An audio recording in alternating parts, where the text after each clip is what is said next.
আসসালামু আলাইকুম, আমার কথা শোনা যাচ্ছে?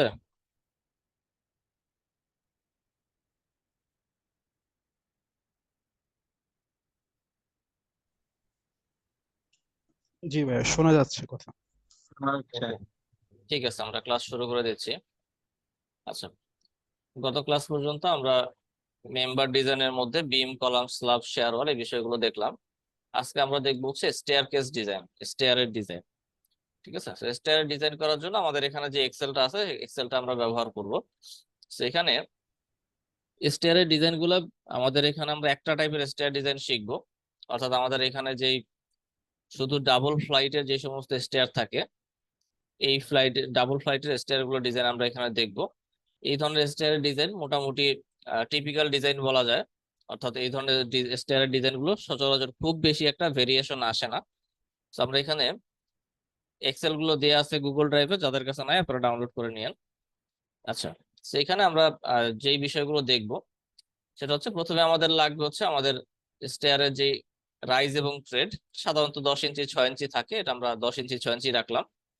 এরপরে হচ্ছে উইডথ অফ ল্যান্ডিং, স্টেয়ারের যে ল্যান্ডিং পোর্শনটা থাকবে সেটার উইডথ অফ ল্যান্ডিং আমরা এখান থেকে আমাদের ক্যাডেট ড্রয়িং থেকে দেখতে পারি। উইডথ অফ ল্যান্ডিং আমাদের এখানে আছে হচ্ছে 4.5 ফিট। ঠিক আছে, উইডথ অফ ল্যান্ডিং এখানে আছে হচ্ছে 4.5 ফিট। তাহলে এখানে আমরা width of landing 4.5 feet input দিলাম। এরপরে স্টেয়ারের উপরে আমাদের লাইভ লোড কত আছে, স্টেয়ারের উপরে লাইভ লোড কত আছে, আমরা এখানে 4.8 kilo newton per metre square apply করছি। তো 4.8 মানে হচ্ছে 100 PSF। আমরা এখানে 100 PSF দিলাম। লাইভ লোড স্টেয়ারের উপরে যে লাইভ লোড থাকবে সেটা হচ্ছে 100 PSF। এরপর হচ্ছে ফ্লোর ফিনিশ আমরা 20 PSF থেকে 25 PSF পর্যন্ত দিব। আমি এখানে 1 kilo newton per metre square ধরছি, 21 PSF।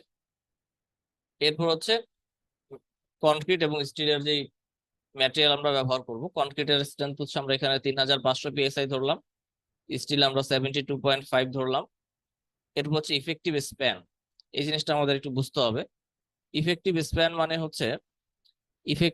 মানে হচ্ছে আপনার যেই যেই জায়গায় সাপোর্ট থাকবে, একটা সাপোর্ট থেকে আর একটা সাপোর্টের যে ডিস্টেন্স। মনে করেন আপনার এখানে একটা বিম আছে, আবার এখানে ল্যান্ডিং এ গিয়ে আপনার এই জায়গায় একটা বিম আছে। ঠিক আছে, তাহলে এই দুইটা বিমের মাঝে যে ডিস্টেন্সটা, এটা হচ্ছে আপনার এটা হচ্ছে আপনার ইফেক্টিভ লেন্থ। ঠিক আছে, বা ইফেক্টিভ ডিস্টেন্স। যদি এমন হইতো যে আমাদের আমাদের এই অংশটা, ল্যান্ডিং এর অংশটা যদি বাহিরের দিকে হইতো, সাপোজ আপনার মনে করেন এখানে যদি বিম থাকতো, তাহলে আমাদের ইফেক্টিভ লেন্থ হইতো এতটুকু। ঠিক আছে, দুইটা সাপোর্টের মাঝে যে লেন্থ থাকবে এটা হচ্ছে ইফেক্টিভ লেন্থ। তাহলে এখান থেকে আমরা ইফেক্টিভ লেন্থ আমাদের এখান থেকে আমরা দেখে নিব যে আমাদের এখানে অলমোস্ট 13-14 ফিটের মতো আছে। আমি দেখি, আমাদের এখানে একটা বিম আছে আর এই এইখানে আমাদের একটা বিম আছে, তো এখানে আমাদের অলমোস্ট প্রায় 13 ফিটের মতো আছে ডিস্টেন্স। তো যেটা আছে আমি সেটা এখানে বসাইলাম, আমাদের হচ্ছে এখানে 13.25 এর মতো আসবে। সেইটা আমাদের ইফেক্টিভ স্প্যান গেল। এরপর হচ্ছে এরপরে আমাদের যেটা করতে হবে সেটা হচ্ছে আমাদের সিঁড়ির যে ওয়েস্ট স্ল্যাব যেটা আছে আমাদের, সাপোজ এটা যদি আমাদের ল্যান্ডিং হয়, এটা যদি আমাদের ওয়েস্ট স্ল্যাব হয়, তাহলে আমাদের এই ওয়েস্ট স্ল্যাবের মিনিমাম থিকনেস কত লাগবে, সেটা আমরা এখানে দেখতে পাবো। ঠিক আছে, মিনিমাম থিকনেস লাগবে হচ্ছে 6.75 ইঞ্চি। ওয়েস্ট স্ল্যাবের মিনিমাম থিকনেস লাগবে 6.75 ইঞ্চি। তাহলে এখান থেকে আমাদের এই মিনিমাম থিকনেস যেটা আসবে সেটা থেকে আমাদের সামান্য কিছু বেশি আমাদের প্রোভাইড করতে হবে। তাহলে আমাদের এখানে রিকোয়ারমেন্ট হচ্ছে 6.75 ইঞ্চি, আর আমরা এখানে প্রোভাইড করলাম 7 ইঞ্চি। ঠিক আছে, এই ওয়েস্ট স্ল্যাবটা আমরা 7 ইঞ্চি প্রোভাইড করলাম।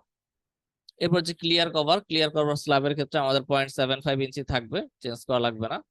এরপর হচ্ছে মেইন বার, এখানে যে ওয়েস্ট স্ল্যাব থাকবে সেই ওয়েস্ট স্ল্যাবের মেইন বার, অর্থাৎ আমাদের ওয়েস্ট স্ল্যাবের যেই লং বার যেগুলো থাকবে সেটাই হচ্ছে ওয়েস্ট স্ল্যাবের মেইন বার। তো মেইন বার হিসেবে আমরা এখানে 12 mm ইউজ করতেছি। ওয়েস্ট স্ল্যাবের মেইন বার হিসেবে বা লং বার হিসেবে আমরা 12 mm বার ব্যবহার করব। এরপর হচ্ছে ল্যান্ডিং স্ল্যাবের থিকনেস, যেখানে যে ল্যান্ডিং স্ল্যাব যেটা থাকবে, এই ল্যান্ডিং স্ল্যাবের থিকনেস আমরা এখান থেকে ল্যান্ডিং স্ল্যাবের থিকনেস হয়তো 6 ইঞ্চি বা 7 ইঞ্চি আমরা নিব। আমি এখানে 7 ইঞ্চি কনসিডার করলাম। আমি এখানে ওয়েস্ট স্ল্যাবের থিকনেস আর ল্যান্ডিং স্ল্যাবের থিকনেস সিমিলার ধরছি।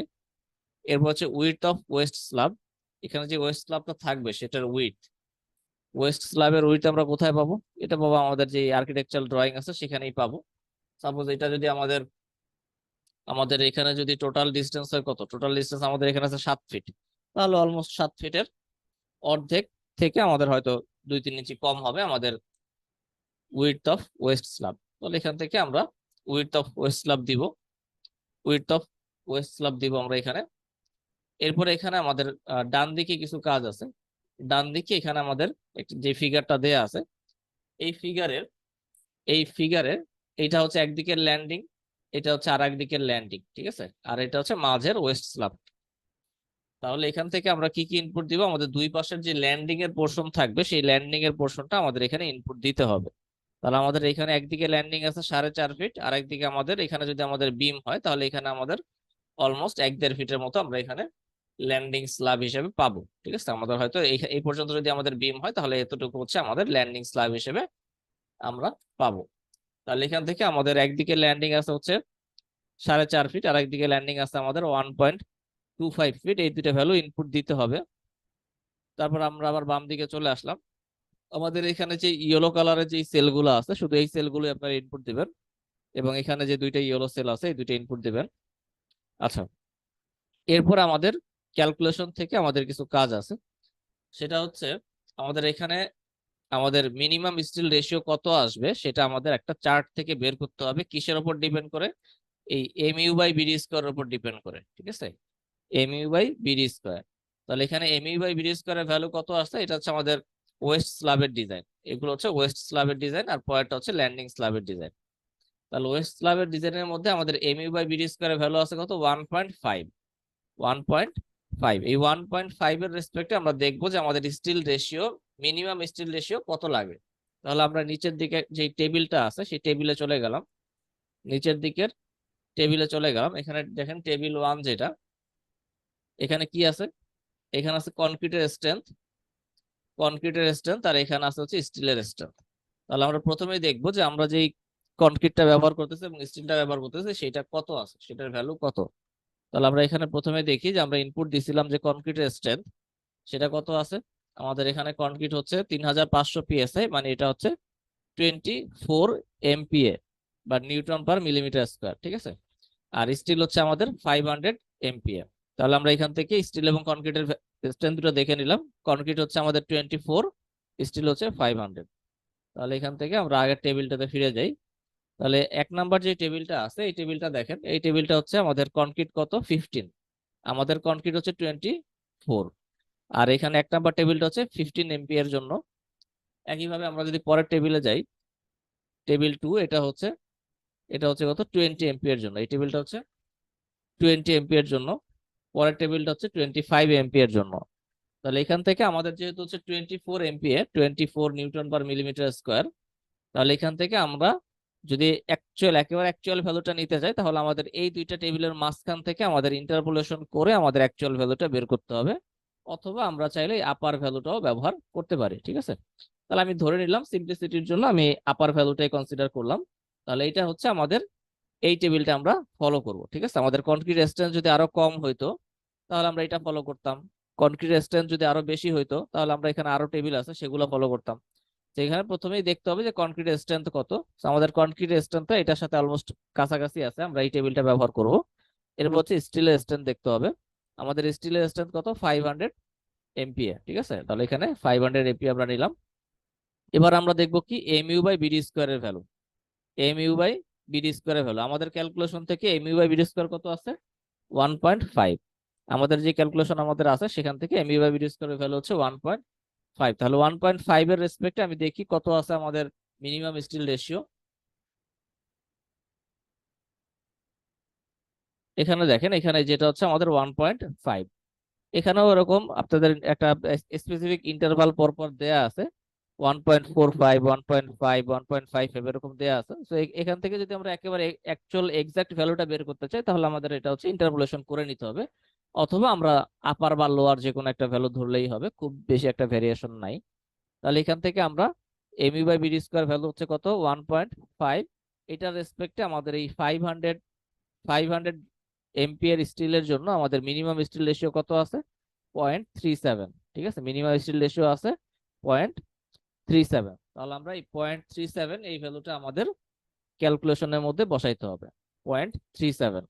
এখানে আমরা 0.37 বসাবো। এটা কিন্তু চেঞ্জ হইতে পারে, কনক্রিট স্ট্রেংথ যদি চেঞ্জ হয় স্টিলের স্ট্রেংথ যদি চেঞ্জ হয় তাহলে কিন্তু মিনিমাম স্টিল রেশিওটা চেঞ্জ হতে পারে। সেইটা আমাদের এই টেবিলটা দেখে ইনপুট দিতে হবে। এরপর আমাদের বার হিসেবে আমরা 12 বার ব্যবহার করব মেইন রড হিসেবে, মেইন বার হিসেবে গেল। তাহলে মেইন বারের অর্থাৎ আমাদের এটা যদি ওয়েস্ট স্ল্যাব হয়, এটা যদি আমাদের ওয়েস্ট স্ল্যাব হয় তাহলে আমাদের যে মেইন বার গুলো থাকবে এই মেইন বারের স্পেসিং কত হবে? মেইন বারের স্পেসিং এর জন্য এখানে এসিআই করে কিছু নির্দিষ্ট কিছু কন্ডিশন দেয়া আছে, এগুলো স্যাটিসফাই করে আমাদের ফাইনাল স্পেসিং কত আসবে? ফাইনাল স্পেসিং আসবে হচ্ছে 7.9 ইঞ্চি সেন্টার টু সেন্টার। ঠিক আছে, আমাদের এখানে যে মেইন বার যেগুলো থাকবে 12 মিলি মেইন বার আমরা যেগুলো ব্যবহার করব, লং বার যেগুলো ব্যবহার করব, এগুলো হচ্ছে কত? এগুলো আমাদের 7.9 ইঞ্চি সেন্টার টু সেন্টার ব্যবহার করতে হবে। তো সেক্ষেত্রে আমাদের এটা হচ্ছে আমাদের ক্যালকুলেশন থেকে আমাদের আসলো এটা। তো সেক্ষেত্রে আমরা আমরা মোটামুটি এর থেকে যে কম কিছুটা কম আমরা স্পেসিং ব্যবহার করবো। তো এখানে আমরা হয়তো 5 ইঞ্চি বা 6 ইঞ্চি সেন্টার টু সেন্টার স্পেসিং ব্যবহার করব লং বারের ক্ষেত্রে। ঠিক আছে, একইভাবে এখানে আমাদের যেই ডিস্ট্রিবিউশন বার যেটা আছে 10 মিলি আমাদের অর্থাৎ শর্ট ডিরেকশন বরাবর যে বারগুলো থাকবে, এই ডিস্ট্রিবিউশন বারের ক্ষেত্রে স্পেসিং কত আসবে? ডিস্ট্রিবিউশন বারের ক্ষেত্রে স্পেসিং আসবে হচ্ছে 9.7 ইঞ্চি। সেখানে আমরা মোটামুটি এখানে আমরা 6 থেকে 7 ইঞ্চি সেন্টার টু সেন্টার ব্যবহার করব। ঠিক আছে, তাহলে এটা গেল আমাদের ওয়েস্ট স্ল্যাবের দুইটা রিইনফোর্সমেন্ট আমাদের থাকে ওয়েস্ট স্ল্যাবে। একটা হচ্ছে লং ডিরেকশনটা আমরা দেখলাম কত, আর শর্ট ডিরেকশনে যে বার থাকবে সেটাও আমরা দেখলাম আমাদের কত আসবে। ঠিক আছে, তো এটা গেল আমাদের ওয়েস্ট স্ল্যাবের ডিজাইন। এরপর আমাদের বাকি আছে ল্যান্ডিং স্ল্যাব। আমাদের দুই দিকে একটা মিড ল্যান্ডিং আর একটা ফ্লোর লেভেলে যে ল্যান্ডিং স্ল্যাবটা থাকবে, এই দুইটা ল্যান্ডিং স্ল্যাবের ক্ষেত্রে আমরা এখানেও আমাদের একই রকম ভাবে এমইউ বাই বিডি স্কয়ারের ভ্যালু রেসপেক্টে আমাদের স্টিল কত লাগবে সেটা আমাদের বের করতে হবে। এগুলো সবই হচ্ছে ম্যানুয়াল ক্যালকুলেশন। সেখানে আমাদের এমইউ বাই বিডি স্কয়ার কত আছে? 1। এমইউ বাই বিডি স্কয়ার আছে 1। তাহলে আমরা আগের টেবিলটাতে চলে যাব। আগের টেবিলটাতে গিয়ে আমাদের আগের যে টেবিলটা ছিল এই টেবিলটাতে 1 এর রেসপেক্টে স্টিল রেশিও কত? 0.24। 1 এর রেসপেক্টে স্টিল রেশিও হচ্ছে 0.24। তাহলে এখানে আমরা মিনিমাম স্টিল রেশিওটা বসাই দিলাম, এবং এখানেও আমরা মেইন বার হিসেবে 12 মিলি বার ব্যবহার করব এবং ডিস্ট্রিবিউশন বার হিসেবে 10 মিলি ব্যবহার করব, অথবা আমরা বোথ ডিরেকশনে আমরা 12 মিলি ব্যবহার করতে পারি ল্যান্ডিং স্ল্যাবে, বা 10 মিলি ব্যবহার করতে পারি। তো যদি 12 মিলি ব্যবহার করি আমরা, তাহলে 12 মিলি বারের ক্ষেত্রে আমাদের স্পেসিং কত আসবে? 8.8 ইঞ্চি। আমরা এখানেও মোটামুটি সেফ সাইডে থাকার জন্য আমরা হয়তো 6 ইঞ্চি সেন্টার টু সেন্টার ব্যবহার করলাম।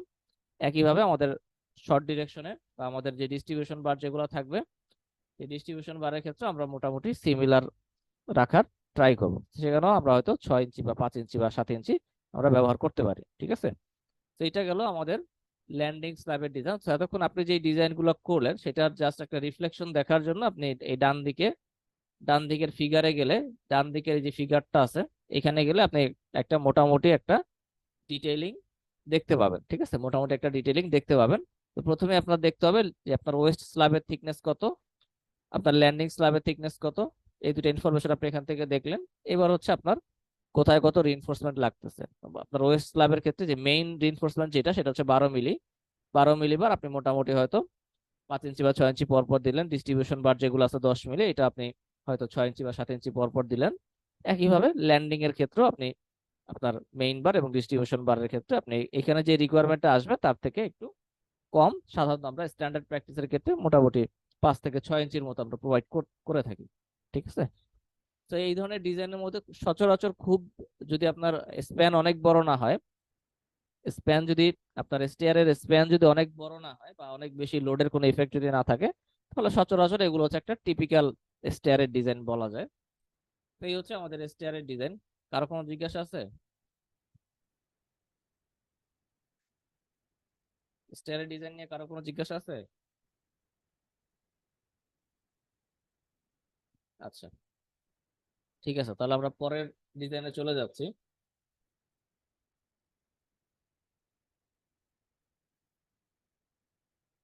আচ্ছা, এরপরে হচ্ছে আমাদের যে কোনো স্ট্রাকচারে যদি বেসমেন্ট থাকে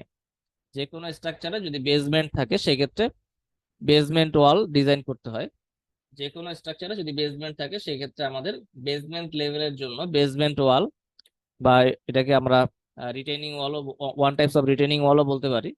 তো আমাদের বেসমেন্ট ওয়াল বা রিটেইনিং ওয়াল এগুলো আমাদের ডিজাইন করতে হয়। তো বেসমেন্ট ওয়াল ডিজাইনের ক্ষেত্রে যে বিষয়গুলো আমাদের খেয়াল রাখতে হবে, বেসমেন্ট ওয়ালের ক্ষেত্রে আমাদের মূলত দুইটা জিনিস থাকে, একটা হচ্ছে ওয়াল, একটা হচ্ছে এই যে ওয়াল, আর একটা হচ্ছে এই ওয়ালের জন্য যে ফাউন্ডেশন দরকার। ঠিক আছে, ওয়ালের জন্য যে ফাউন্ডেশন দরকার, এই দুইটা জিনিস মূলত আমাদের ডিজাইন করতে হয় যদি স্ট্রাকচারে বেসমেন্ট থাকে। বেসমেন্ট থাকলে আমাদের ওয়াল সবসময় ডিজাইন করতে হবে। আর যদি সেটা ম্যাট ফাউন্ডেশন থাকে নিচে, বেসমেন্টে যদি ম্যাট ফাউন্ডেশন থাকে সেক্ষেত্রে আমাদের, যদি ম্যাট ফাউন্ডেশন থাকে সেক্ষেত্রে আমাদের এই আলাদা করে এই ফাউন্ডেশনটা, বেসমেন্ট ওয়ালের জন্য আলাদা করে ফাউন্ডেশন ডিজাইন করা লাগে না। ম্যাট ফাউন্ডেশনের যে ডিজাইন হবে সেই ডিজাইন দিয়েই বেসমেন্ট ওয়াল করা যায়। ঠিক আছে, আর যদি ম্যাট ফাউন্ডেশন না থাকে, অন্য কোনো ফাউন্ডেশন হয়, তাহলে আমাদের বেসমেন্ট ওয়ালের জন্য হচ্ছে আমাদের এখানে ফাউন্ডেশন ডিজাইন করতে হবে। ঠিক আছে, তাহলে আমি এক এক করে দেখাই দিচ্ছি। এখানে প্রথমে হচ্ছে আমরা ওয়াল ডিজাইন করব, বেসমেন্ট ওয়ালের ওয়াল অংশটা, যেটাকে আমরা সাধারণত স্টেম বলে থাকি।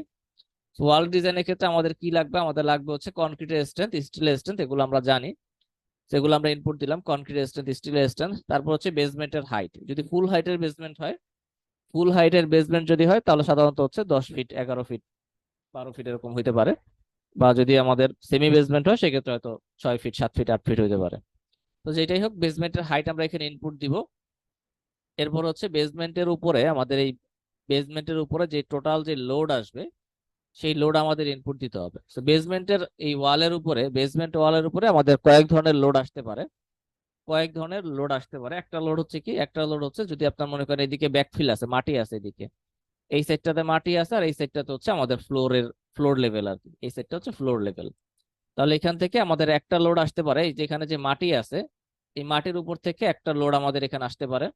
আর একটা লোড আসতে পারে আমাদের এখানে যেই ফ্লোর আছে সেই ফ্লোর থেকে আমাদের একটা লোড আসতে পারে। ঠিক আছে, তাহলে এখানে টোটাল আমাদের যেই লোড আসতে পারে তার একটা সামেশন হিসেবে আমরা মোটামুটি 200 থেকে 250 পিএসএফ লোড কনসিডার করব আমাদের এই বেসমেন্ট ওয়ালের উপরে। ঠিক আছে, বেসমেন্ট ওয়ালের উপরে আমরা মোটামুটি 200 থেকে 250 পিএসএফ লোড কনসিডার করলে আমাদের এখানে সব ধরনের লোড কভার হয়ে যাবে। তবে এখানে 250 PSF, maximum 250 PSF load consider করলাম। এরপরে আমাদের লাগবে হচ্ছে height of water table from base. আমাদের মনে করেন এটা যদি আমাদের বেসমেন্ট ওয়াল হয়, আমাদের হয়তো এখানে বেস পর্যন্ত আছে হয়তো 12 ফিট বা 13 ফিট পর্যন্ত আছে। তাহলে আমাদের এইখান থেকে, নিচ থেকে, বেস থেকে আমাদের ওয়াটার টেবিল কতটুকু ডিস্টেন্সে আছে। তো এটা হইতে পারে আপনার হয়তো ওয়াটার টেবিলটা 4 ফিট ডিস্টেন্সে থাকতে পারে, অথবা হইতে পারে যে ওয়াটার টেবিলটা একেবারে গ্রাউন্ড লেভেলেও থাকতে পারে। ঠিক আছে, তো এখানে ওয়াটার টেবিলটা আমি কনসিডার করলাম যে উইক কন্ডিশন হিসেবে আমি আমি এখানে ওয়াটার টেবিলটা একেবারে গ্রাউন্ড পর্যন্ত কনসিডার করলাম। ঠিক আছে, এটা হচ্ছে মোস্ট উইকেস্ট কন্ডিশন। সেখান থেকে আমি ওয়াটার টেবিলের হাইট হচ্ছে 10 ফিট কনসিডার করলাম। এরপর থিকনেস অফ বেসমেন্ট ওয়াল, অর্থাৎ এখানে আমরা যে বেসমেন্ট ওয়ালটা দিব, এই বেসমেন্ট ওয়ালের থিকনেস আমরা কত কনসিডার করব। সেখানে বেসমেন্ট ওয়ালের ক্ষেত্রে মিনিমাম থিকনেস হিসেবে 8 ইঞ্চি দিতে হবে। বেসমেন্ট ওয়ালের ক্ষেত্রে মিনিমাম থিকনেস হিসেবে 8 ইঞ্চি দিতে হবে। তো আমরা এখানে 8 ইঞ্চি দিয়ে দেখি, 8 ইঞ্চি দিয়ে আপনি এখানে হচ্ছে ট্রায়াল দিবেন।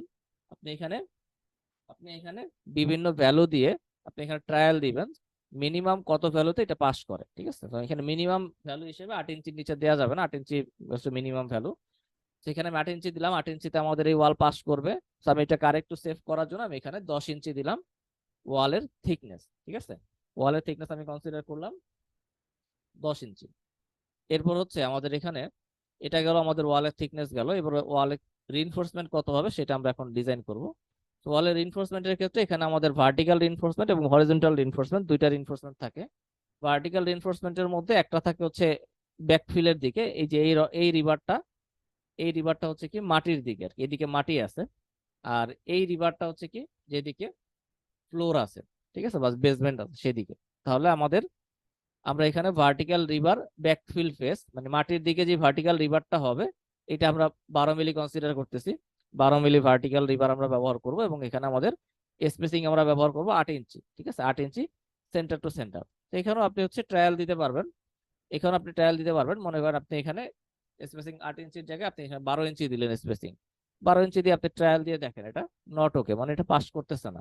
ঠিক আছে, তো সেই ক্ষেত্রে আপনার হয়তো 10 ইঞ্চি দিলে পাস করতে পারে। 10 ইঞ্চি দিয়ে আপনি ট্রাই দেন, 10 ইঞ্চিতে এটা পাস করে যাবে, তাহলে আপনি এখানে 10 ইঞ্চি ব্যবহার করতে পারেন। একইভাবে আমাদের এই বেসমেন্ট ফেসে যে ভার্টিক্যাল রিভার আছে এটাও আমরা 12 মিলি ব্যবহার করব, এবং এখানে একইভাবে আমরা ট্রায়াল দিব। এখানে আমরা ট্রায়াল দিয়ে দেখতে পারি যে কততে পাস করে। এখানে আমাদের বেসমেন্টের দিকে আমাদের 12 ইঞ্চিতে 12 ইঞ্চি সেন্টার টু সেন্টার স্পেসিং হলে পাস করে। সেখানে আমরা মোটামুটি এত ডিস্টেন্সটা এত বেশি না দিয়ে আমরা এখানে হয়তো 8 থেকে 10 ইঞ্চি আমরা দিব ম্যাক্সিমাম, ঠিক আছে। আর একইভাবে আমাদের এখানে যে হরিজন্টাল রিবার যেগুলো থাকবে, হরিজন্টাল রিভারের ক্ষেত্রে আমরা কি করব, হরিজন্টাল রিভারের ক্ষেত্রে আমরা 12 মিলি হরিজন্টাল বার ধরলাম, আমরা লং বার এবং শর্ট বার দুইটাই হচ্ছে আমরা 12 মিলি কনসিডার করলাম। সেই ক্ষেত্রে আমরা মোটামুটি 6 ইঞ্চি বা 7 ইঞ্চি পরপর আমরা এই হরিজন্টাল বার গুলো প্রোভাইড করব, ঠিক আছে। তাহলে এটা গেল আমাদের। আচ্ছা, এখানে আরেকটা বিষয় হচ্ছে আপনারা এখানে চাইলে এই যেদিকে মাটি থাকবে, যেদিকে ব্যাকফিল থাকবে, এই মাটির দিকে রিভার গুলো আপনারা চাইলে হচ্ছে একটা সার্টেন লেভেল পর পর একটা অল্টার করে একটা পর পর আপনারা হচ্ছে ভার্টিক্যাল রিভার গুলা কেটে দিতে পারেন। অর্থাৎ এখানে যদি আমাদের মনে করেন এটা ভার্টিক্যাল একটা রিভার গেল, তার টোটাল ফুল লেন্থে গেল, আর একটা রিভার আপনার মোটামুটি এখান থেকে 4 ফিট বা 4.5 ফিট ডিস্টেন্সে, যেখানে ডিস্টেন্সটা আপনি দেখতে পাবেন আপনার বার কাট অফের লেভেল কত, সেখান থেকে আপনি মোটামুটি ধরেন 4 ফিট ডিস্টেন্সে আপনি এই বারটাকে কেটে দিতে পারবেন। পরের বারটা স্ট্রেট যাবে, তারপরের বারটা আপনি আবার 4 ফিট ডিস্টেন্সে কেটে দিতে পারবেন, ঠিক আছে। এটা হচ্ছে যেদিকে ব্যাকফিল থাকবে, যেদিকে মাটি থাকবে সেদিকের ভার্টিক্যাল রিভার। আর যেদিকে আপনার বেসমেন্ট থাকবে সেদিকে কিন্তু আবার এটা করা যাবে না, ঠিক আছে। এটা শুধু ব্যাকফিলের দিকে। আচ্ছা, সেই গেল আমাদের। আচ্ছা, এর বাইরে ডান দিকে আমাদের আরো কিছু বিষয় আছে। ডান দিকে আছে, আমি এখান থেকেই দেখাই। এখানে আমরা এতক্ষণ হচ্ছে শুধু ওয়ালের ডিজাইন করলাম, ওয়ালের থিকনেস প্রথমে বের করলাম, তারপর হলো ওয়ালের রিইনফোর্সমেন্ট বের করলাম, ঠিক আছে। এরপর হচ্ছে আমাদের লাগবে কি, যদি ফাউন্ডেশন ডিজাইন করার দরকার হয়, যদি ফাউন্ডেশন ডিজাইন করার প্রয়োজন হয়, সেক্ষেত্রে আমাদের ফাউন্ডেশন ডিজাইন করতে হবে। ফাউন্ডেশন ডিজাইনের দুইটা অংশ থাকে সাধারণত, ক্যান্টিলিভার রিটেনিং ওয়াল বা বেসমেন্ট ওয়াল বা নর্মাল রিটেনিং ওয়ালের ক্ষেত্রে সাধারণত দুইটা অংশ থাকে। একটা অংশকে বলা হয় হিল, আর একটা অংশকে বলা হয় টো, ঠিক আছে। তো যে অংশটা মাটির দিকে থাকে ব্যাকফিল ফেসে যেটা থাকে, এটাকে সাধারণত বলা হয় হিল। আর যে অংশটা বেসমেন্টের দিকে মানে ওপেন স্পেসের দিকে যে অংশটা থাকে সেটাকে বলা হয় টো। তো নাম যাই হোক, মূলত দুইটাই ফাউন্ডেশনের অংশ। সেখান থেকে আমাদের হিলের ডিজাইন, বাম দিকের এই অংশটা যখন আমরা ডিজাইন করব, সেখান থেকে আমরা হিলের ডেপথ 12 ইঞ্চি ধরলাম। ডেপথ মানে হচ্ছে থিকনেস আর কি। মিনিমাম থিকনেস হিসেবে আমরা 10 ইঞ্চি কাউন্ট করতে পারি। 10 ইঞ্চির নিচে আমরা ফাউন্ডেশন দিব না, মিনিমাম হিসেবে আমরা 10 ইঞ্চি দিতে পারি, 12 ইঞ্চি দেওয়া বেটার। আমি এখানে 12 ইঞ্চি কাউন্ট করলাম। এখানে হচ্ছে আমি 12 ইঞ্চি কাউন্ট করলাম। হিলের ডেপথ হচ্ছে 12 ইঞ্চি, হিলের লেন্থ হচ্ছে 4 ফিট। অর্থাৎ এখানে আমাদের এই ওয়ালের ফেস থেকে আমাদের ফাউন্ডেশনের লেন্থ হবে 4 ফিট, ঠিক আছে। ওয়ালের এজ থেকে 4 ফিট হচ্ছে আমাদের হিল অংশ বা ফাউন্ডেশন অংশের লেন্থ হবে। এরপর এখানে আমাদের যে মেন বার থাকবে, শর্ট ডিরেকশনে যে মেন বার গুলো থাকবে, আমাদের মেন বার গুলো আমরা এখানে 16 মিলি বার ব্যবহার করব, এবং বারের স্পেসিং কত, 5 ইঞ্চি সেন্টার টু সেন্টার। এখানেও আমরা একইভাবে ট্রায়াল দিতে পারি, সব জায়গায় কিন্তু আপনি ট্রায়াল দিতে পারবেন। এখানে সবগুলা ভ্যালুই আপনি নিজে ট্রায়াল দিয়ে দিয়ে দেখতে পারেন যে আপনি এখানে 16 মিলি ব্যবহার না করে এখানে 12 মিলি ব্যবহার করলে আপনার এটা স্পেসিং কত আপনি দিতে পারবেন, এটা আপনি নিজে নিজে ট্রায়াল দিয়ে দেখতে পারেন, ঠিক আছে। সেখানে আমি 16 মিলি ব্যবহার করতেছি, স্পেসিং হিসেবে আমি 5 ইঞ্চি বা 6 ইঞ্চি ব্যবহার করব। একইভাবে আমার লং ডিরেকশনে যে বারটা থাকবে, সেই লং ডিরেকশনের বার আমি হচ্ছে 12 মিলি ব্যবহার করব, এবং স্পেসিং হচ্ছে আমি 8 ইঞ্চি সেন্টার টু সেন্টার ব্যবহার করব। একইভাবে আমার ডান দিকের যে অংশটা থাকবে, আচ্ছা, ডান দিকের অংশটা দেখানোর আগে আমি এখানে ডান দিকে আমাদের ক্যালকুলেশন অংশে আমি আরো দুইটা ভ্যালু ইনপুট দিতে হবে, দুইটা দেখায় দিই।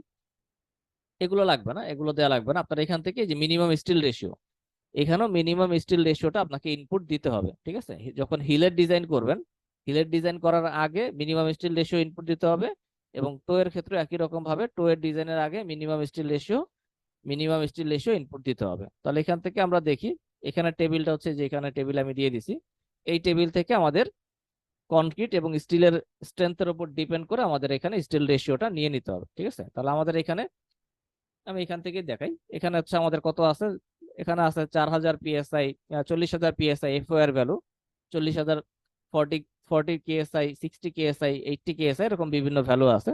সেখান থেকে যদি আমরা 60 গ্রেড স্টিল ব্যবহার করি তাহলে আমরা সরাসরি এটা নিতে পারি। যদি আমাদের স্টিল হচ্ছে 72.5 হয়, তাহলে আমরা এই দুইটার মাঝামাঝি যে কোনো মাঝামাঝি ইন্টারপোলেশন করে একটা ভ্যালু নিতে পারি, ঠিক আছে। অথবা আমরা এই ভ্যালুটাও ধরতে পারি। আমি এখানে সিম্পলিসিটির জন্য 60 গ্রেডটাই কনসিডার করলাম। মনে করেন আমাদের স্টিল হচ্ছে 60 গ্রেডের স্টিল। এরপর আমাদের এখানে কনক্রিট স্ট্রেন্থ দেখতে হবে। কনক্রিট স্ট্রেন্থ 3000, 4000, 5000, 6000 এরকম পর্যন্ত আছে। যদি মাঝের কোনো ভ্যালু হয়, এখানেও আপনি চাইলে আপার বা লোয়ার যে কোনো একটা ভ্যালু ধরতে পারেন। বা আপনি এখানে এক্সাক্ট ভ্যালু চাইলে ইন্টারপোলেশন করে নিতে হবে। আমি এখানে 3000 পিএসআই ধরলাম, ঠিক আছে। তাহলে আমাদের স্টিল হচ্ছে 60 গ্রেডের স্টিল, আর আমাদের কনক্রিট হচ্ছে 3000 পিএসআই। তাহলে এখান থেকে আমাদের কি লাগবে? এখান থেকে আমাদের লাগবে হচ্ছে আর এর ভ্যালু। এখান থেকে আমাদের লাগবে আর এর ভ্যালু। আর এর ভ্যালু রেসপেক্টে আমরা বের করব হচ্ছে স্টিল রেশিও, রো এর ভ্যালু বের করব। তাহলে এখান থেকে আমরা হচ্ছে আর এর ভ্যালু কত আছে, আমি উপরের দিকে চলে যাই ডিজাইনের মধ্যে। এটা হচ্ছে আমরা হিলের ডিজাইন করতেছি। হিলের ডিজাইনের মধ্যে আমাদের আর এর ভ্যালু কত আছে? আর এর ভ্যালু আছে 202, ঠিক আছে, 202। আর এর ভ্যালু আছে 202। তাহলে 202 রেসপেক্টে আমাদের স্টিল রেশিও কত আছে আমি দেখি। এটা হচ্ছে আমাদের টেবিল। তাহলে 202, এখানে আছে 201, আমি এইটাই কনসিডার করলাম। 201 এর রেসপেক্টে স্টিল রেশিও কত আছে? 0.0035, 0.0035, এটা হচ্ছে স্টিল রেশিও। তাহলে এই ভ্যালুটা 0.0035, এটা হচ্ছে আমাকে বসাইতে হবে ক্যালকুলেশনের মধ্যে, এটা আমাকে বসাইতে হবে। অর্থাৎ এই যে এখানে 202 এর রেসপেক্টে আমাদের স্টিল রেশিও কত আছে? 0.0035, এটা আমাকে ইনপুট দিতে হবে। এটা কিন্তু অটোমেটিক চেঞ্জ হবে না, ঠিক আছে, ইনপুট দিতে হবে। একইভাবে যখন আমরা টো ডিজাইন করব, টো ডিজাইনের ক্ষেত্রে আমরা দেখবো যে আর এর ভ্যালু কত আছে। আর এর ভ্যালু আছে 167, এটার রেসপেক্টে আমাদের কত আসে দেখি। 167, 167 এখানে নাই, এখানে আছে 174। তো 174 আমি ধরলাম, 174 এর রেসপেক্টে 0.003। তাহলে এখানে আমি 0.003 আমাকে ইনপুট দিতে হবে। এটা আমি এখানে ইনপুট দিয়ে দিলাম, ঠিক আছে। তাহলে এই দুইটা ভ্যালু দেওয়ার পরে এবার হচ্ছে আমি ডিজাইন অংশে চলে যাব। ডিজাইন অংশে কি আমি অলরেডি হিলের ডিজাইনটা ডিসকাস করছি। একইভাবে আমাদের ডান দিকে যে অংশটা থাকবে, এই যে টো এর যে অংশটা, এই অংশটার ডিজাইন অলমোস্ট সিমিলার। সেখান থেকে আমরা টো এর যেই থিকনেস, আমরা হিল এবং টো এর একই থিকনেস সবসময় ব্যবহার করব। সেখানে আমরা টো এর থিকনেস দিলাম 12 ইঞ্চি। টো এর লেন্থ, অর্থাৎ আমাদের এই ফেস থেকে টো এর লেন্থ কত হবে সেটা হচ্ছে আমি এখানে কনসিডার করলাম 10 ফিট। আর যদি এখানে ম্যাট ফাউন্ডেশন থাকে তাহলে এটা আমাদের আলাদা করে এটা ডিজাইন না করলেও চলবে, ঠিক আছে। ম্যাট ফাউন্ডেশনের আমার যদি যে ফাউন্ডেশনটা থাকবে বা ফাউন্ডেশনের ডিজাইন, ওটা দিয়ে আমরা এখানে বেসমেন্ট করতে পারবো। শুধু আমাদের ওয়ালের ডিজাইনটা করলেই হবে। একইভাবে এখানে হচ্ছে আমাদের মেইন রিইনফোর্সমেন্ট, শর্ট ডিরেকশনে 16 মিলি বার 5 ইঞ্চি পর পর, এবং আমাদের লং ডিরেকশনে 12 মিলি বার 8 ইঞ্চি পর পর আমরা ব্যবহার করব, ঠিক আছে। তো এই গেল হচ্ছে আমাদের বেসমেন্ট ওয়ালের ডিজাইনের জন্য যতটুকু ইনফরমেশন আমাদের লাগে সেটা হচ্ছে আমি এখানে দেখা দিলাম। এটা হচ্ছে আমাদের সিঙ্গেল বেসমেন্টের জন্য। আর যদি মাল্টি বেসমেন্ট হয় তাহলে এটা হচ্ছে আপনাদের বিভিন্ন রেফারেন্স বই থেকে এটা হচ্ছে আপনাদের নিজ দায়িত্বে করে নিতে হবে, ঠিক আছে। আমি এখানে সিঙ্গেল বেসমেন্টটা দেখাই দিলাম। তো এই গেল আমাদের বেসমেন্ট রিলেটেড যে বিষয়গুলো থাকে। আচ্ছা, এখানে আরেকটা জিনিস আপনারা দেখতে পারেন, সেটা হচ্ছে এখানে আমাদের দুইটা চেক আছে ডিজাইন অফ টো এর মধ্যে। ডিজাইন অফ টো এর মধ্যে দুইটা চেক আছে, একটা হচ্ছে ফ্যাক্টর অফ সেফটি এগেনস্ট ওভারটার্নিং, আর একটা হচ্ছে এগেনস্ট স্লাইডিং। দুইটার ক্ষেত্রে আপনাদের মিনিমাম ফ্যাক্টর অফ সেফটি হচ্ছে 1.5 রাখতে হবে। সেখানে আমাদের 1.5 এর উপরে আছে। যদি এটা দেখেন যে 1.5 এর থেকে কম হয়, এটা যদি 1.5 এর থেকে কম হয় তখন এটা কিন্তু আপনার এখানে নট ওকে শো করবে। তখন আপনি যেটা করতে পারেন সেটা হচ্ছে আমাদের এখানে হিল এবং টো অংশের যে লেন্থ আছে, হিল এবং টো অংশের যে লেন্থ আছে, এই লেন্থটাকে আপনি ইনক্রিজ করতে পারেন, ঠিক আছে। হিল এবং টো অংশের যে লেন্থ আছে এই লেন্থটা ইনক্রিজ করলে আপনার এখানে এই চেক দুইটায় পাস করে যাবে, ঠিক আছে। তো এইটা গেল আমাদের যদি স্ট্রাকচারে বেসমেন্ট থাকে সেক্ষেত্রে আমরা বেসমেন্ট ওয়াল বা বেসমেন্টের জন্য যে সমস্ত রিটেনিং ওয়াল ব্যবহার করা হয় এটা কিভাবে ডিজাইন করবো সেটা আমি ডিটেলস আলোচনা করলাম। কারো কোনো জিজ্ঞাসা আছে এটা নিয়ে?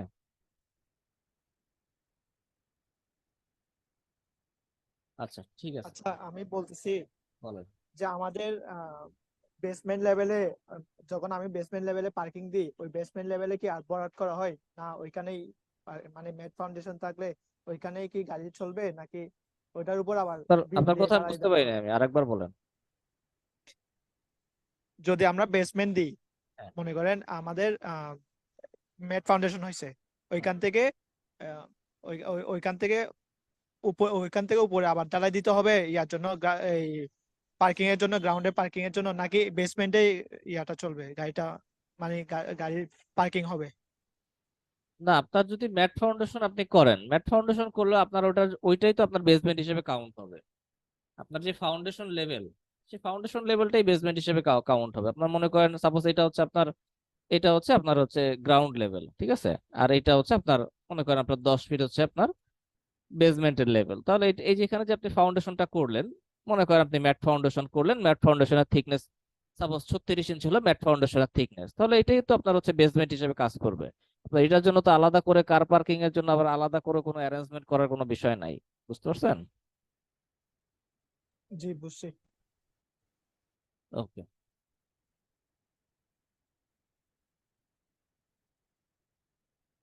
আচ্ছা, আমাদের ডিজাইন পার্টের মধ্যে আরেকটা লাস্ট আমাদের আরেকটা ইয়ে আছে, ডিজাইনের অংশ আছে, সেটা হচ্ছে আমাদের underground reservoir design. Underground reservoir অথবা আমাদের ওভারহেড ওয়াটার ট্যাঙ্ক। ঠিক আছে, আমি এখানে দুইটা নিয়ে আলোচনা করতেছি, আন্ডারগ্রাউন্ড রিজার্ভার অথবা ওভারহেড ওয়াটার ট্যাঙ্ক। এই ধরনের ছোট ছোট বিষয়গুলো সাধারণত আমাদের রেসিডেন্সিয়াল বিল্ডিং এ ডিজাইন করা লাগে। এর বাইরে আসলে তেমন খুব একটা কিছু আমাদের লাগে না। সেখানে আমাদের যখন আমরা আন্ডারগ্রাউন্ড রিজার্ভার বা ওভারহেড ওয়াটার ট্যাঙ্ক ডিজাইন করব, আমাদের প্রথমে যেটা লাগবে সেটা হচ্ছে আমাদের ক্যাপাসিটি আমরা কত ধরবো। ঠিক আছে, আমরা ক্যাপাসিটি কত ধরবো। তো আমাদের ওভারহেড ওয়াটার ট্যাঙ্কের ক্যাপাসিটি আমি একেবারে শুরুর দিকের ক্লাসগুলোতে ডিসকাস করছি যে ওভারহেড ওয়াটার ট্যাঙ্কের ক্যাপাসিটি আমাদের কত হবে। সেটা মূলত ডিপেন্ড করবে যে আপনার কয়তলা স্ট্রাকচার হচ্ছে, কয়টা ফ্যামিলি থাকবে, কতগুলো ইউনিট হবে। এই বিষয়গুলোর উপর ডিপেন্ড করবে যে আপনার ওয়াটারের রিকোয়ারমেন্ট কত। সেই রিকোয়ারমেন্টের উপর ডিপেন্ড করে আপনি রুফের উপরে কতটুকু আপনি ওয়াটার ট্যাঙ্ক, কতটুকু ক্যাপাসিটির ওয়াটার ট্যাঙ্ক করবে সেটা ডিপেন্ড করবে। ঠিক আছে, তাহলে ওই ক্যালকুলেশন আমরা আমরা যাচ্ছি না। ওই ক্যালকুলেশনটা যে ডান দিকে দেখানো আছে, আপনি এখানে জাস্ট ভ্যালুগুলো ইনপুট দিলে আপনি বুঝতে পারবেন যে আপনার এখানে ওয়াটার ট্যাঙ্কের ক্যাপাসিটি কত লাগবে। তো আপনি মনে করেন যে আপনার ওয়াটার ট্যাঙ্কের ক্যাপাসিটি হচ্ছে 10,000 লিটার বা 12,000 লিটার বা 13,000 লিটার, যেটাই হোক। আপনার এখানে সামথিং একটা ভ্যালু আসলো, এটা আপনার ওয়াটারের রিকোয়ারমেন্ট মনে করেন 10,000 লিটার। তাহলে আপনি যখন আপনার রিকোয়ারমেন্ট হচ্ছে 10,000 লিটার, আপনি ওভারহেড ওয়াটার ট্যাঙ্ক যখন করবেন আপনি 10,000 লিটারের জন্য করবেন, বা আপনি হয়তো কিছু কম বেশিও করতে পারেন। আর যখন হচ্ছে আপনি আন্ডারগ্রাউন্ড রিজার্ভার করবেন, তখন ওভারহেড ওয়াটার ট্যাঙ্কের যে ক্যাপাসিটি থাকবে তার থেকে তার থেকে কিছু বেশি ক্যাপাসিটির আপনার আন্ডারগ্রাউন্ড রিজার্ভারে থাকতে হবে। এটা অলমোস্ট আপনার 2 টাইমস থেকে 3 টাইমস, দ্বিগুণ থেকে 2 গুণ থেকে 3 গুণ পর্যন্ত হলে বেটার। ঠিক আছে, ওভারহেড ওয়াটার ট্যাঙ্কের যে ক্যাপাসিটি হবে সেটা থেকে 2 গুণ থেকে 3 গুণ যদি আপনার আন্ডারগ্রাউন্ড রিজার্ভারের ক্যাপাসিটি হয়, এটা হচ্ছে আপনার ওয়াটারের রিকোয়ারমেন্টের জন্য বা ওয়াটারের ইউজের জন্য এটা খুব ভালো। তো ওয়াটারের রিকোয়ারমেন্ট কতটুকু আছে বা ওয়াটারের ক্যাপাসিটি কত হবে, এটা আপনি ক্যালকুলেশন করে এখান থেকে বের করে ফেলবেন। বের করে মনে করেন আপনি এখানে ওয়াটার ট্যাঙ্কটা, আন্ডারগ্রাউন্ড রিজার্ভারটা আপনি ডিজাইন করবেন হচ্ছে সাপোজ 25,000 লিটারের জন্য আপনি আন্ডারগ্রাউন্ড রিজার্ভারটা ডিজাইন করবেন। ঠিক আছে, তাহলে এখানে প্রথমে আপনাকে টাইপটা সিলেক্ট করতে হবে যে আপনি আন্ডারগ্রাউন্ড রিজার্ভার করবেন নাকি আপনি ওভারহেড ওয়াটার ট্যাঙ্ক করবেন। আমি এখানে আন্ডারগ্রাউন্ড রিজার্ভারটা দেখাই দিই। আমি এখানে আন্ডারগ্রাউন্ড রিজার্ভার করব। ঠিক আছে, আমি এখানে আন্ডারগ্রাউন্ড রিজার্ভার করব।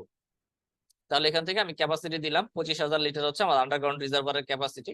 এবং এখানে আমাদের আন্ডারগ্রাউন্ড রিজার্ভারের লেন্থ কত হবে, উইডথ কত হবে, এটা হচ্ছে আপনার আর্কিটেকচারাল প্ল্যান থেকে আপনি এখানে দেখবেন যে আপনি কোন লোকেশনে আপনি করবেন, সেই লোকেশনে আপনি কতটুকু লেন্থ উইডথ পর্যন্ত আপনি আন্ডারগ্রাউন্ড রিজার্ভারটা করতে পারবেন। সেটা এখানে আর্কিটেকচারাল প্ল্যান থেকে বা আপনার যে রিকোয়ারমেন্ট আছে সেখান থেকে আপনি এটা ইনপুট দিবেন। ঠিক আছে, তো আমি এখানে ধরলাম যে আমাদের আন্ডারগ্রাউন্ড যে রিজার্ভার হবে সেটা লেন্থ হচ্ছে 12 ফিট, সেটা ডেপথ হচ্ছে 9 ফিট। তাহলে এখান থেকে লেন্থ আর ডেপথ যদি আমার জানা থাকে, তাহলে আমার এখানে উইডথ কত লাগবে সেটা আমি অলমোস্ট এমনিতেই পেয়ে যাবো। ঠিক আছে, তাহলে এখান থেকে আমার মূলত লাগবে হচ্ছে ক্যাপাসিটিটা লাগবে। ক্যাপাসিটি লাগলে এটার আমাদের লেন্থ, উইডথ এবং ডেপথ কত হবে এটা আমরা ইজিলি বের করতে পারবো। তারপর হচ্ছে আমরা কি করব, এখানে অ্যাঙ্গেল অফ ইন্টারনাল ফ্রিকশন, এটা একটা সয়েলের প্রপার্টি। যদি সয়েল টেস্টের রিপোর্টে ভ্যালু দেওয়া থাকে, অ্যাঙ্গেল অফ ইন্টারনাল ফ্রিকশনের ভ্যালু যদি দেওয়া থাকে, তাহলে সেই ভ্যালুটা আমরা বসাবো। আর যদি কোনো ভ্যালু দেওয়া না থাকে সয়েল টেস্টের রিপোর্টে, তাহলে আমরা স্ট্যান্ডার্ড ভ্যালু হিসেবে মোটামুটি 30 ডিগ্রি রাখতে পারি। 28 ডিগ্রি, 29 ডিগ্রি বা 30 ডিগ্রি যে কোনো একটা ভ্যালু রাখলেই হবে। আমি এখানে 30 ডিগ্রি রাখলাম। এরপর হচ্ছে আমাদের কনক্রিটের স্ট্রেংথ, স্টিলের স্ট্রেংথ আমরা এখানে বসাবো। 3000 PSI বসাইলাম, 60 গ্রেড বসাইলাম। এগুলো আপনি যেই স্ট্রেংথ দিয়ে ডিজাইন করবেন সেটা বসাবেন। এগুলো হচ্ছে আপনার ইনপুট ডাটা গেল। ইনপুট ডাটার পরে এবার হচ্ছে আপনাদের ডিজাইন। ঠিক আছে, তো ডিজাইন অংশের মধ্যে কি কি থাকবে আমাদের আন্ডারগ্রাউন্ড রিজার্ভারের ক্ষেত্রে? একটা থাকবে হচ্ছে আমাদের সাইড ওয়াল, একটা থাকবে হচ্ছে কি সাইড ওয়াল, আর একটা থাকবে আমাদের বটম স্ল্যাব, আর একটা থাকবে হচ্ছে টপ স্ল্যাব। ঠিক আছে, এই তিনটা জিনিসই হচ্ছে মূলত আমাদের ডিজাইনের অংশ। তাহলে এখান থেকে আমাদের একটা একটা করে ডিজাইন করতে হবে। আমাদের মিটিং এর টাইম শেষ হয়ে যাবে, আমি এটা ক্লোজ করে দিয়ে আবার ওপেন করতেছি।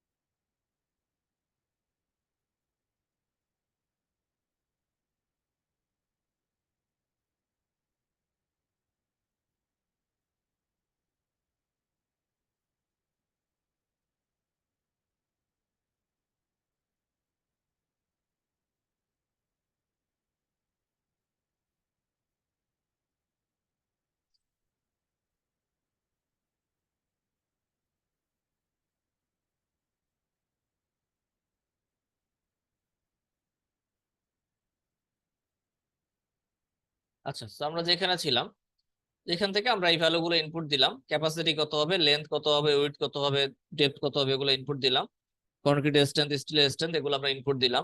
এবার হচ্ছে আমাদের থিকনেস অফ সাইড ওয়াল, ঠিক আছে। সাইড ওয়ালের চারো সাইডে যে ওয়াল থাকবে, ফোর সাইডে, এখানে সাইড ওয়াল মানে হচ্ছে চারো সাইডের ওয়াল, ফোর সাইডের ওয়াল থিকনেস হিসেবে আমরা এখানে আমরা সবগুলা ভ্যালু আমরা ট্রায়াল দিতে পারি, সবগুলা ভ্যালু আমরা ট্রায়াল দিয়ে দিয়ে আমরা দেখতে পারি যে মিনিমাম কত আমাদের লাগে। সেই ক্ষেত্রে আপনার থিকনেস হিসেবে যদি আমি মনে করেন 150 mm দেই, মানে 6 ইঞ্চি দেই, তাহলে এখানে আমাদের থিকনেস ওকে, কিন্তু আমাদের রিবারের ক্ষেত্রে আবার ফেল আসতেছে, ঠিক আছে। সেখান থেকে আমরা ওয়ালের থিকনেস হিসেবে আমরা ট্রাই করবো 8 থেকে 10 ইঞ্চি দেওয়ার জন্য। আমি এখানে 10 ইঞ্চি কনসিডার করতেছি, যেহেতু এটা হচ্ছে আমাদের আন্ডারগ্রাউন্ড রিজার্ভার, এখানে সয়েলের ইম্প্যাক্ট আছে, ওয়াটারের ইম্প্যাক্ট আছে, সেখানে আমাদের কনক্রিটের থিকনেসটাও একটু বেশি হইতে হবে।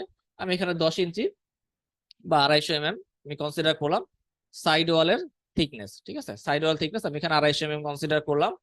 এবার হচ্ছে আমাদের ভার্টিক্যাল রিবার, ওয়ালে যে ভার্টিক্যাল রড যেটা থাকবে আমাদের ওয়ালের মধ্যে যে ভার্টিক্যাল রিভার থাকবে এবং হরিজন্টাল রিভার থাকবে। তো ভার্টিক্যাল রিভার একটা হচ্ছে ইনার ফেস, মানে যেদিকে হচ্ছে ওয়াটার আছে, যেদিকে ওয়াটার আছে সেই ওয়াটারের দিকে ভার্টিক্যাল রিভার, আর একটা হচ্ছে আউটার ফেস, যেদিকে সয়েল আর কি, যেদিকে ওয়াটার নাই সেই দিকের। এখান থেকে আমরা দুইটা ভার্টিক্যাল রিভার পাবো, এখানে ইনার ফেস এবং আউটার ফেস। ইনার ফেসের ক্ষেত্রে ইনার ফেস আউটার ফেস দুই জায়গায় আমি একই রকম রিভার ব্যবহার করলাম, 12 মিলিবার 6 ইঞ্চি পরপর, 12 মিলিবার 6 ইঞ্চি পরপর। অর্থাৎ এখানে আমাদের যে ভার্টিক্যাল বারের ডাবল লেয়ার থাকবে, দুইটা লেয়ার থাকবে, দুইটা লেয়ারের ক্ষেত্রে আমি 12 মিলি 6 ইঞ্চি পরপর ব্যবহার করতেছি। আর এখানে হরিজন্টাল যে রিইনফোর্সমেন্টটা থাকবে, অর্থাৎ আমাদের এখানে যে হরিজন্টাল বার যেগুলো থাকবে ওয়ালের ক্ষেত্রে, এই হরিজন্টাল রিইনফোর্সমেন্টের ক্ষেত্রে আমি এখানে 10 মিলি কনসিডার করতেছি, 10 মিলি 4 ইঞ্চি বা 5 ইঞ্চি বা 6 ইঞ্চি পরপর, ঠিক আছে। যে রিকোয়ারমেন্ট যেটা আসবে, এখানে আমাদের 100 mm আছে, 4 ইঞ্চি আছে, তাহলে এখানে আমরা 10 মিলি বার 4 ইঞ্চি পরপর ব্যবহার করবো হরিজন্টাল বার। এটা গেল আমাদের সাইড ওয়ালের ডিজাইন। এরপর হচ্ছে আমাদের রুফে যে স্ল্যাবটা থাকবে, আন্ডারগ্রাউন্ড রিজার্ভারের রুফে যে স্ল্যাব থাকবে সেই রুফ স্ল্যাবের ডিজাইন। তো রুফ স্ল্যাবের ক্ষেত্রে আমি এখানে রুফ স্ল্যাবের থিকনেস হিসেবে মোটামুটি 5 ইঞ্চি বা 6 ইঞ্চি স্ল্যাব নিতে হবে। আমি এখানে 6 ইঞ্চি স্ল্যাব কনসিডার করলাম, 150 mm। এরপর হচ্ছে আমাদের রুফ স্ল্যাবে আমরা সিঙ্গেল লেয়ার রিইনফোর্সমেন্ট ব্যবহার করব। সিঙ্গেল লেয়ার রিইনফোর্সমেন্টে আমাদের যে মেইন রিইনফোর্সমেন্ট যেটা থাকবে এবং ডিস্ট্রিবিউশন রিইনফোর্সমেন্ট, বোথ ডিরেকশনের রিইনফোর্সমেন্টই আমরা অলমোস্ট একই রাখার ট্রাই করব। 10 মিলি বার আমরা 6 ইঞ্চি পরপর ব্যবহার করব, ঠিক আছে। আমাদের রুফ যে স্ল্যাব থাকবে, রুফ স্ল্যাবের আমাদের long direction, short direction, both ডিরেকশনে আমরা কি করব, আমি এখানে ইউনিফর্ম ধরলাম 10 মিলি বার 6 ইঞ্চি পরপর, ঠিক আছে। এরপর হচ্ছে আমাদের এখানে যে নিচের যে স্ল্যাবটা থাকবে, বটম স্ল্যাব বা বেস স্ল্যাব বা ফাউন্ডেশন স্ল্যাব যেটাই বলি আমরা, এই বটম স্ল্যাবের ক্ষেত্রে অবশ্যই আমরা থিকনেসটা 10 ইঞ্চি থেকে যাতে কম না হয়, ঠিক আছে। বটম স্ল্যাবের থিকনেসটা 10 ইঞ্চি থেকে যাতে কম না হয়, আমি এখানে 250 mm বা 10 ইঞ্চি কনসিডার করলাম। এরপর হচ্ছে আমাদের এখানে ডাবল লেয়ারের রিইনফোর্সমেন্ট হবে বটম স্ল্যাবের ক্ষেত্রে। তো বটম স্ল্যাবের আমাদের মেইন রিইনফোর্সমেন্ট এবং distribution reinforcement, long direction, short direction, both ডিরেকশনে আমি 12 মিলি বার 6 ইঞ্চি পরপর ব্যবহার করলাম, ঠিক আছে। এখানে সবগুলো ভ্যালু কিন্তু আপনি চাইলে চেঞ্জ করতে পারবেন, আপনি 12 মিলির জায়গায় 10 মিলি করতে পারবেন, 12 মিলির জায়গায় 10 মিলি করতে পারবেন। 10 মিলি করলে এটা হয়তো আপনার স্পেসিংটা আরো কমে আসবে, ঠিক আছে। 10 মিলি করলে হয়তো স্পেসিংটা আরো কমে আসবে। সেইভাবে আপনি এটা নিজে নিজে ট্রায়াল দিয়ে দিয়ে দেখতে পারেন যে এটা মিনিমাম কত করলে আপনাদের ডিজাইনটা পাস করে, ঠিক আছে। সেখান থেকে আমি সবগুলো ভ্যালু পেয়ে গেলাম, এবং এই বাম দিকে গেলে আপনি এটা টোটাল ডিটেইলিংটাও পেয়ে যাবেন যে এখানে অ্যাকচুয়ালি আসলে এতক্ষণ আপনি কি কি ডিজাইন করলেন। একটা হচ্ছে সাইড ওয়াল, এই যে সাইড ওয়াল, ঠিক আছে। তারপর সাইড ওয়ালের ডিজাইন হয়ে কি হলো, সাইড ওয়ালের ওয়াটার ট্যাঙ্কের সাইড ওয়ালের থিকনেস কত, 250 mm, 10 ইঞ্চি আমি কনসিডার করছি। এবং এখানে যে আমাদের যে লং ডিরেকশনের বার আছে, এই লং ডিরেকশনের বার 12 mm 150 পরপর, 12 mm 150 পরপর, 6 ইঞ্চি পরপর। এবং শর্ট ডিরেকশনের বার 10 মিলি 100 পরপর। এটা আমাদের গেল ওয়ালের ডিজাইন, দুই দিকে বা চারোদিকের ওয়ালের একই রকম ডিজাইন। এরপর হচ্ছে আমাদের রুফ স্ল্যাব বা টপ স্ল্যাব, যেটা টপ স্ল্যাবের থিকনেস আমরা ব্যবহার করলাম 6 ইঞ্চি। এবং এখানে আমাদের যে রিইনফোর্সমেন্ট থাকবে আমরা বোথ ডিরেকশনে 10 mm বার 6 ইঞ্চি পরপর আমরা ব্যবহার করলাম, ঠিক আছে।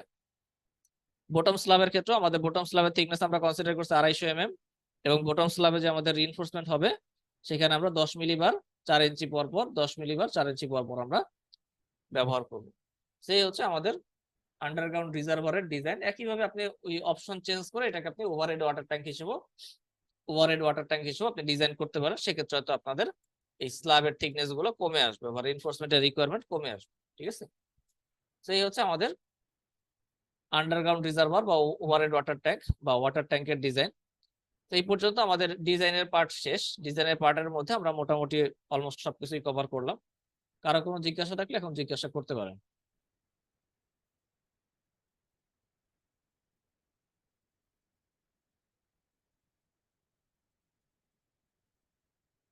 কারো কোনো জিজ্ঞাসা থাকলে জিজ্ঞাসা করতে পারেন। আমাদের ডিজাইনের পার্ট শেষ। আমাদের আমাদের এই কোর্সের মধ্যে যেই পার্ট গুলা ছিল তার মধ্যে থেকে আমাদের এখন শুধু বাকি আছে ফাউন্ডেশন ডিজাইন। ঠিক আছে, আমরা মেম্বার ডিজাইনের যতগুলো পার্ট ছিল, আমাদের beam, column, slab, shear wall, water tank, staircase ইত্যাদি ডিজাইন আমরা আলোচনা করছি।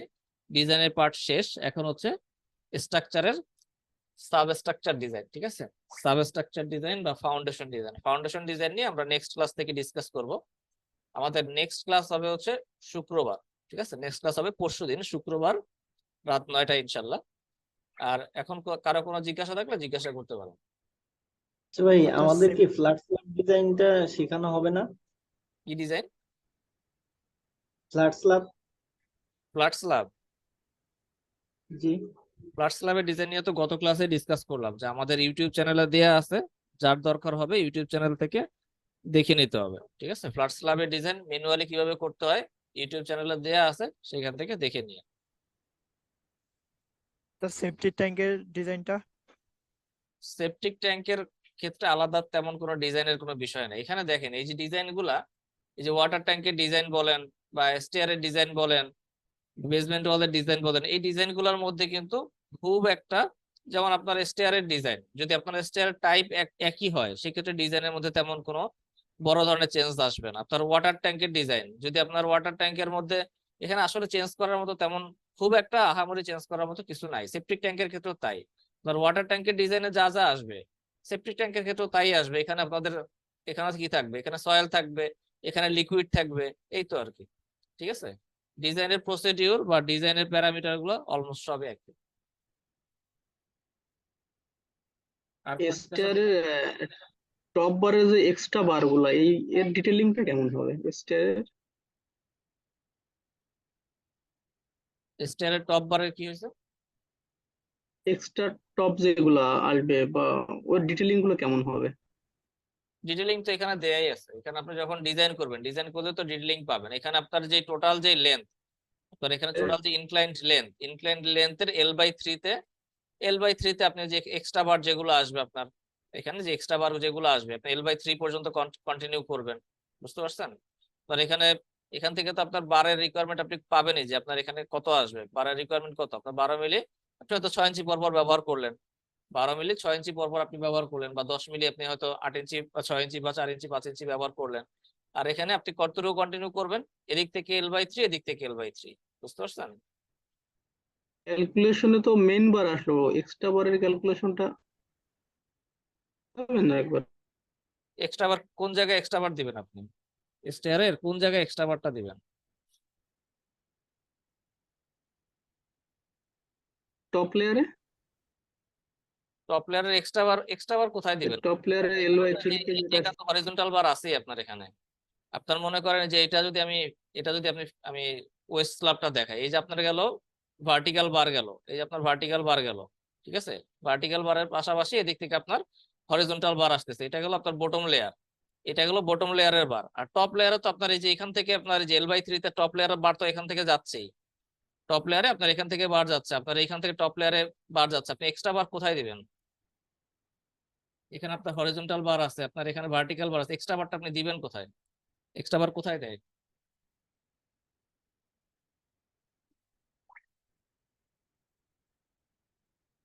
আচ্ছা ঠিক আছে, আর কোনো জিজ্ঞাসা আছে কারো?